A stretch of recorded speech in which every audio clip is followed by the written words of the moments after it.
राधे राधे बंधुओं, आज हमारा बहुत ही बड़ा सौभाग्य है। आज हमारे मध्य ऐसे व्यास जी उपस्थित हैं जिन्होंने एक नहीं दो नहीं 11 वर्षों से श्रीमद् भागवत महापुराण का लोक बीच में गायन किया है और वो सौभाग्य आज हमें भी प्राप्त हुआ कि कुछ शब्द उनके माध्यम से हमें मिले। तो हमारे मध्य उपस्थित हैं आचार्य श्री प्रवीण कृष्ण जी, जिन्होंने विगत 11 वर्षों से भागवत का आयोजन किया है। लोग बीच में बहुत सारी भागवतों के विषय में कथाएं सुनाई हैं और ज्ञान का विस्तृत किया है। तो हमें आज इनके माध्यम से बहुत कुछ मिलने वाला है और इसी प्रकार से हमें बहुत कुछ इस चैनल में मिलता है। तो सबसे पहले मैं आप लोगों से अनुरोध करना चाहूँगा, इस चैनल को सबसे पहले यदि आपने सब्सक्राइब नहीं किया है तो सब्सक्राइब कर लें। अगर ये वीडियो आपको पसंद आता है तो इसको लाइक करें और नीचे कमेंट में ज़रूर लिखें कि आपको वीडियो कैसा लगा, आगे आप कैसा कैसा क्या क्या चाहते हैं। जो भी आप महाराज जी के माध्यम से प्रश्नों के उत्तर जानना चाहते हैं उन प्रश्नों का आप नीचे कमेंट बॉक्स में जरूर लिखें। तो सबसे पहले मैं आपका यहाँ स्वागत करना चाहूँगा आचार्य जी। धन्यवाद आचार्य जी। तो आज हमारे साथ हजारों सब्सक्राइबर और हमारे हजारों दर्शक आपको देख रहे हैं जी। तो आज तक उनको पूरी तरीके से आपका परिचय प्राप्त नहीं हुआ है, तो मैं सबसे पहले आपका परिचय जानना चाहूँगा और साथ साथ मैं भी ये भी जानना चाहूँगा कि आप भागवत का गायन करते हैं, वाचन करते हैं, तो पुराणों में भागवत की क्या महिमा है उस विषय में भी हम जानना चाहेंगे जी। धन्यवाद, बताएं। सबसे पहले आपको जय श्री राधे आचार्य जी। राधे राधे। सबसे पहले मैं मंगलाचरण करना चाहूँगा छोटा सा। नमः श्री परमहंसा स्वादित चरण कमल चिन्ह मकरंदाय भक्त जन मानस निवासाय श्री रामचंद्राय।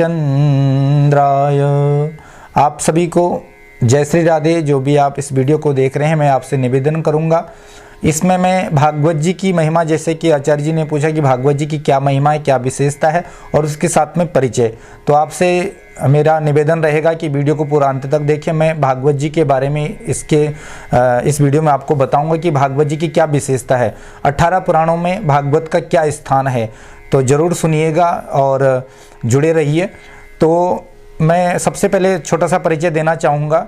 मैंने जो अध्ययन किया है संस्कृत जगत में, ऋषिकेश उत्तराखंड में, वहाँ पर श्री दर्शन संस्कृत महाविद्यालय है मुनिकीरेती राम झूला में, वहाँ से मैंने अध्ययन किया, मध्यमा पास की और उसके पश्चात मुझे हरिद्वार जाने का सौभाग्य मिला, जहाँ पर मैंने निर्धन निकेतन संस्कृत महाविद्यालय खड़खड़ी में शास्त्री आचार्य की परीक्षा पास करी।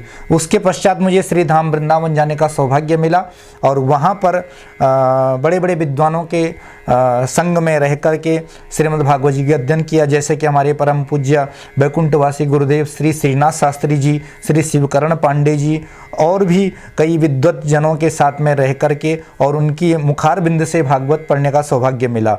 और ये भी परम सौभाग्य मेरा रहा कि मुझे वृंदावन में 11 वर्ष मैंने वास किया वहाँ पर और 11 वर्ष तक श्रीमद् भागवत जी का अध्ययन करने का मुझे परम लाभ प्राप्त हुआ। बड़ी प्रभु की कृपा रही और लगभग मैंने 8 फरवरी 2010 में मैंने पहली भागवत करी थी और लगभग 10-11 वर्षों से श्रीमद् भागवत जी का जो है वाचन कर रहे हैं। कई जगह आपके आशीर्वाद से सब और चलता रहता है जैसे भी समय रहता है। तो आपने पूछा भागवत जी की क्या महिमा है, क्या विशेषता है, तो बंधुओं आपसे बताना चाहूँगा, जैसे कि आप सब जानते हैं 18 पुराण हैं जिनको वेद व्यास जी ने लिखा है। जब वेद व्यास जी ने पुराणों, सबसे पहले तो उन्होंने वेदों का विस्तार किया, इसलिए उनको वेद व्यास कहा जाता है। उन्होंने वेदों का व्यस्यत वेदान विभजत इति व्यासः, व्यास का शब्द का अर्थ यही है कि जिन्होंने वेदों का विभाग किया। पहले एक ही सबसे प्राचीन वेद था ऋग्वेद, तो उन्होंने ऋग्वेद के चार भागों में उसको बांट दिया, ऋग्वेद, यजुर्वेद, सामवेद, अथर्ववेद।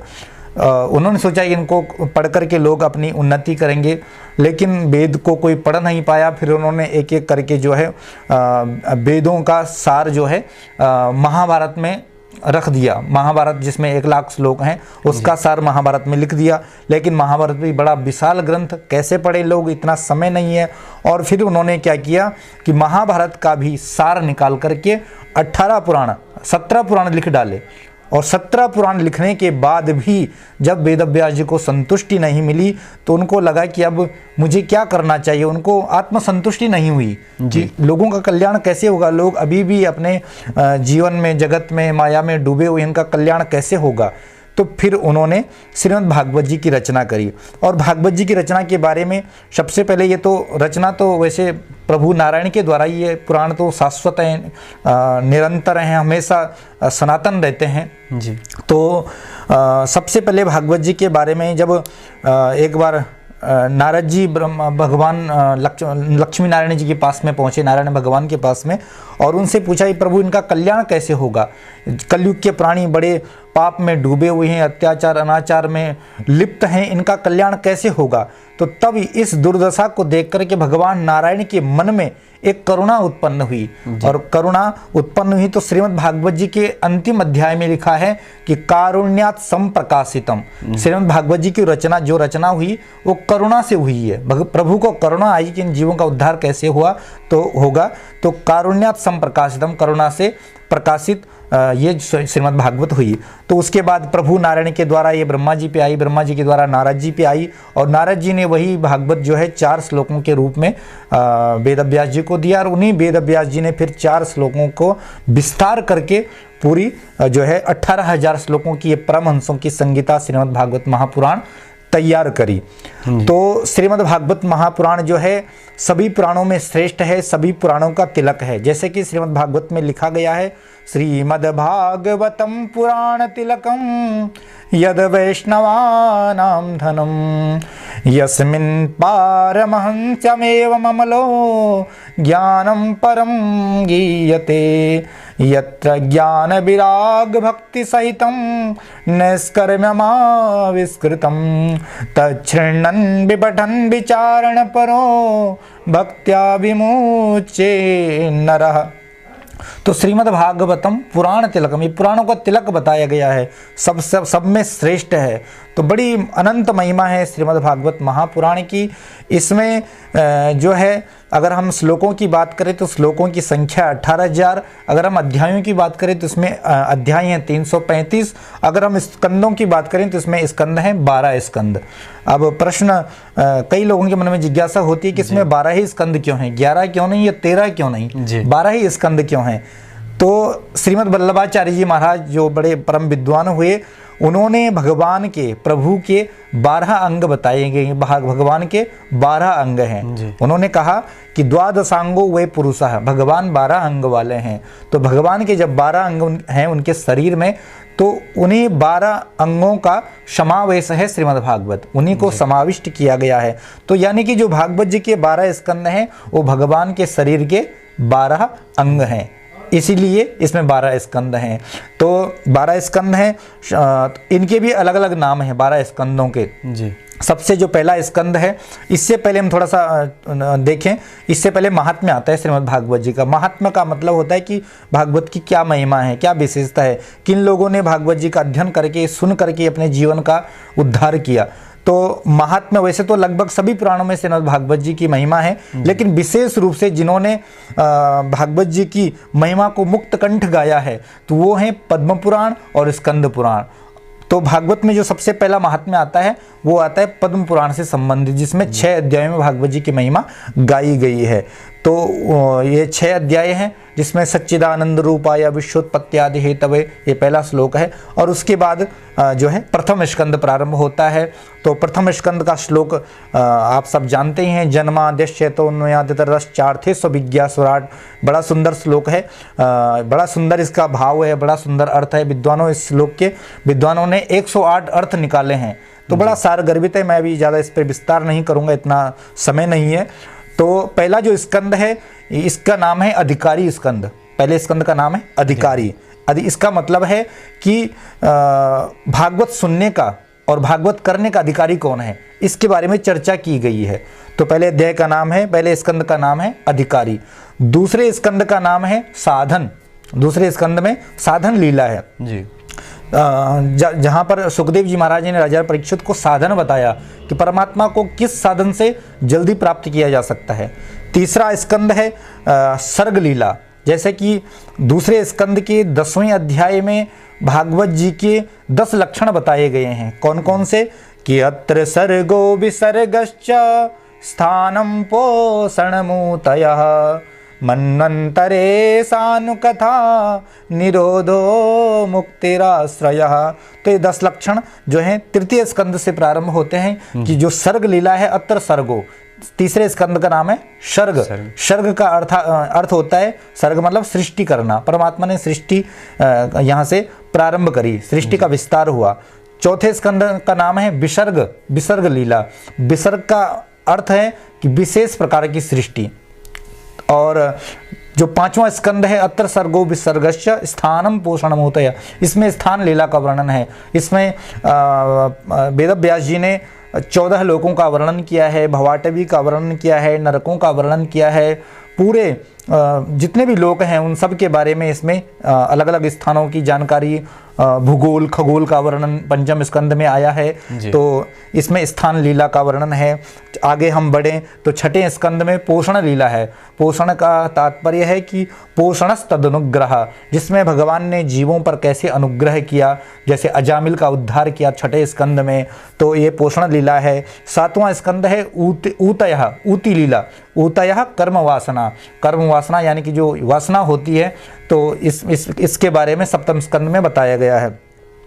जो 8वां स्कंद है इसमें मनवंतरों की चर्चा है, कितने मनवंतर हैं, एक मनवंतर कितने वर्ष का होता है, ये सब विस्तार से इसमें चर्चा है। और जो 9वां स्कंद है इसका नाम है ईशानुकथा। ईशानुकथा का अर्थ होता है कि जो ईश यानी कि प्रभु के अनुयायी हैं, अनुयायी यानी कि जो उनके भक्त हैं, उनकी कथा 9वें स्कंद में आई है। 10वें स्कंद का नाम है ईशानुकथा निरोधो मुक्तिराश्रया, निरोध लीला। 10वें स्कंद में जो सबसे बड़ा स्कंद है, इसमें 90 अध्याय हैं। पूर्वार्ध और उत्तरार्ध 2 भागों में बांटा गया है और इसी में भगवान कृष्ण का प्राकट्य होता है। तो इसको निरोध लीला कहा गया है कि इसमें भगवान ने राक्षसों का कैसे निरोध किया। और भी इसमें विस्तार से लीलाएं हैं, भगवान कृष्ण की बाल लीला, मथुरा लीला, द्वारिका लीला, सब वर्णन आया है। इसके पश्चात जो 11वां स्कंद है निरोधो मुक्तिराश्रय, यह है मुक्ति, मुक्ति की लीला के बारे में इसमें बताया गया कि जीव की मुक्ति कैसे हो, उसको ये ज्ञान जो है, ज्ञान की चर्चा है 11वें स्कंद में। और जो 12वां स्कंद है आश्रय है, इसमें आश्रय लीला है, भगवान का आश्रय कैसे लेना चाहिए, किन किन लोगों ने आश्रय लिया, तो ये सब चर्चाएं हैं। तो बड़ी जो है विशिष्ट महिमा है श्रीमद् भागवत महापुराण की। मैं तो आपको केवल बेसिक बातें इसके बारे में बता रहा हूँ, वैसे इसको हजारों लाखों वर्षों तक भी गाया जाए तब भी इसकी महिमा जो हम गा नहीं सकते। यहाँ तक कि शेषनाग भी अपने हजारों फनों से इनकी महिमा गाए तो भी नहीं गा सकते हैं। और एक बड़ा सुंदर श्लोक में अंत में कहना चाहूँगा श्रीमद् भागवत जी के बारे में कि श्रीमद् भागवत को 18 पुराणों का राजा बताया गया है, सम्राट बताया गया है। जैसे कि किसी राज्य का कोई राजा होता है तो उस राजा की सेवा में पूरी प्रजा लगी रहती है। जब वो राजा कभी कभी नगर से गुजरते हैं या उनकी सवारी निकलती है या उनकी यात्रा निकलती है तो सब लोग उस राजा की सेवा में लग जाते हैं। कोई पंखा चलाता है, कोई छत्र लेकर के खड़ा रहता है राजा के ऊपर, कोई रथ चलाता है। तो इसी प्रकार से भागवत भी राजा है सभी पुराणों का। तो ये राजा है तो इसकी सेवा कौन करता है, तो बोले अन्य जो 17 पुराण हैं वो भागवत जी की सेवा करते हैं। जब भागवत रूपी राजा की सवारी निकलती है, यात्रा निकलती है, तो अन्य जितने भी 17 पुराण हैं वो सब श्रीमद् भागवत जी की सेवा में लग जाते हैं। कैसे, एक बड़ा सुंदर श्लोक है, उसके माध्यम से आपको बताऊंगा। ये किसी पुराण का श्लोक है, हमारे गुरुजी ने ये श्लोक हमको बताया था, तो आप इसको ध्यान से सुनिएगा। पादमं ब्राह्म गृहीत चामर युगो वाराह संबीजितः ब्रह्मांडेन धृतात पत्रहस्ते स्कंदादिभिः संस्तुतः श्रीमद्वैष्णवसेवितानुगमनः सर्वेष्ट सिद्धिप्रदः श्रीमद्भागवताविदो विजयते सम्राट पुराण प्रभु। थोड़ा सा इसका भावार्थ बता दूं। पाद्मम ब्राह्म गृहीत चामर युगो, जो पद्म पुराण और ब्रह्म पुराण है, जब भागवत जी की यात्रा निकलती है, सवारी निकलती है, तो ये गृहीत चामर युगो, चंवर लेकर के डुलाते हैं भागवत जी के ऊपर। वाराह संबीजिता, जो वाराह पुराण है, ये भागवत जी के ऊपर पंखा करते हैं, हवा करते हैं, ताकि भागवत रूपी राजा को गर्मी न लगे। वाराह संबीजिता ब्रह्मांडेन धृतात पत्र हस्ते, जो ब्रह्मांड आदि पुराण हैं ये ऊपर छत्र लेकर के चलते हैं कि हमारे राजा को कहीं धूप न लग जाए, तो छत्र लेकर के राजा की शोभा बढ़ाते हैं, भागवत रूपी राजा की।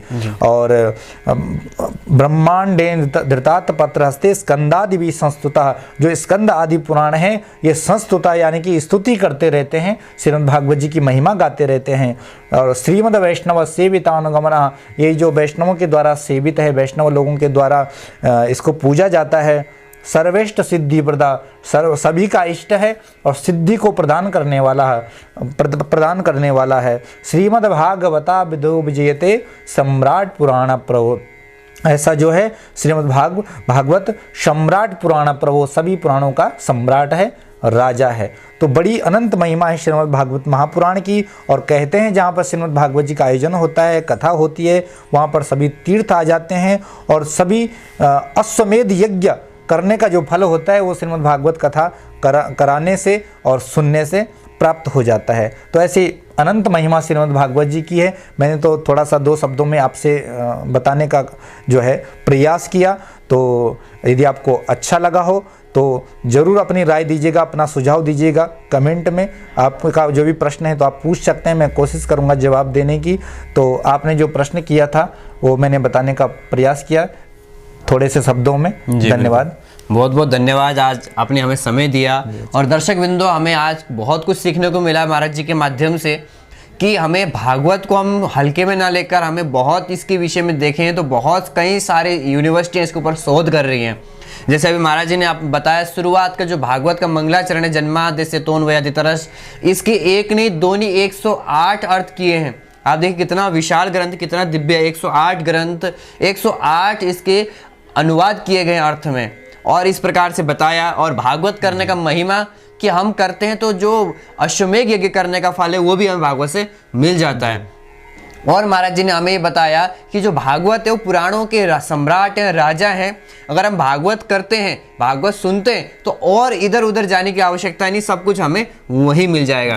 दर्शक बिंदु, आज हमें बहुत कुछ सीखा है महाराज जी के माध्यम से। आज आपने हमें समय दिया, इसलिए हम अपने आप को धन्यवाद के पात्र मानते हैं कि आज आपने हमें समय दिया है और इतना सब कुछ हमें दिया। तो दर्शक बिंदु, आपने महाराज जी का कथा सुना और इतने तरीके से कम शब्दों में पूरे भागवत का विशेषता बता दिया है। इस प्रकार के और भी अगर आप वीडियो देखना चाहते हैं तो महाराज जी ने बहुत सारे वीडियो उस चैनल में डाले हैं। जो महाराज जी का चैनल है प्रवीण कृष्ण शास्त्री मोटिवेशन स्पीकर नाम से, आप यूट्यूब में सर्च करेंगे तो यहाँ पर आपको बहुत सारे महाराज जी के चैनल पे वीडियोस मिलेंगे, कैसे हम सक्सेस हो सकते हैं, कैसे हम संस्कृत से, क्योंकि हमारा शास्त्र इतना बड़ा है कि हम बाहर जाने की जरूरत ही नहीं है, तो कैसे हम सक्सेस हो सकते हैं। पिछले वीडियो में महाराज जी ने बताया था कि संस्कृत से हम कैसे ऊपर उड़ सकते हैं, क्या क्या स्कोप है। आपने उस वीडियो को बहुत प्यार दिया, इसके लिए भी धन्यवाद। तो इसी प्रकार से महाराज जी के चैनल में बने रहें और कोई भी प्रश्न हो, आपके मन में जिज्ञासा हो, कमेंट करें तो महाराज जी के माध्यम से उन प्रश्नों का उत्तर आपको अवश्य मिलेगा। बिल्कुल, जाने से पहले इस चैनल को सब्सक्राइब और लाइक करके अवश्य जाएं। धन्यवाद। राधे राधे। राधे राधे। राधे राधे।